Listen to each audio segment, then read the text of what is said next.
my mga hotdogs, makikita nyo agad kung sino sa mga estudyanteng ito si Pinunong Pablo.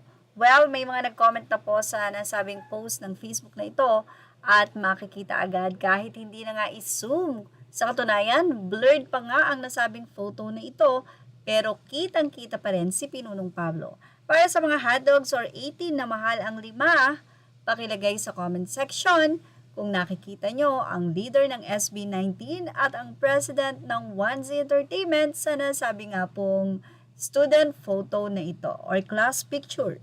Ilagay na lang po ito sa ating comment section. Samantala, narito naman ang another update mula sa Solid Black Link. It's up!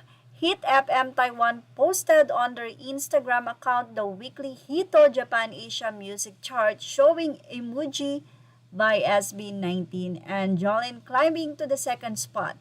Taiwan 18 and Night skip requesting, let's get at SB19 official and Queen Jolin to the top ZZ. Komento ng mga fans, wow sandwich between BTS and Blackpink, they're in different league now. How to request cups, drop the link, dapat nasa taas tayo, baka kaya pa. Anyway, maraming fans ng SB19 na nagpahayag ng kanilang kasiyahan. Sabi nila, to think na BTS ang number 1, masaya na ako sa number 2, pero mas masaya pa pag nag-number 1 sana.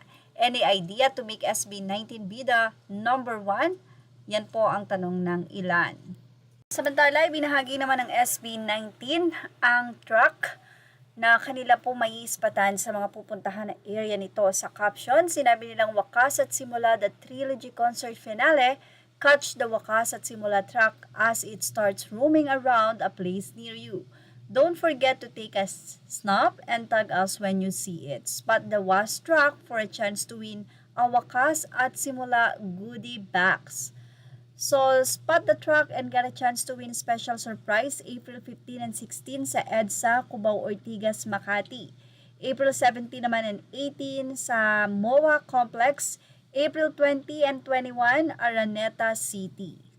Ibahagi naman natin ang flight ng isang 18 na ito mula kay April Ann Golondrina Rascano. POV nag-travel ng sinasabi nila, on the way para salubungin ang birthday ko sa homecoming with Mahalima. Sabay-sabay tayong sumigaw at mamaos sa April 18 PS. Baka may kasabay akong may birthday dyan sa April 19. Anong nafe-feel nyo na nagpa-concert ang 5 para sa atin? Hahaha. See you mga Caps. Ingat din kayo sa mga uuwi. At sa makakakita kay Pins Pablo, ilagay po ang inyong comment dito sa ating comment section dahil yan po ay follow up update natin kung gaano ba kakilala ng mga hotdogs ang kanila nga pong pinuno. At yan ang ating showbiz update. Images are all credit to the rightful owners. Thank you for watching Showbiz.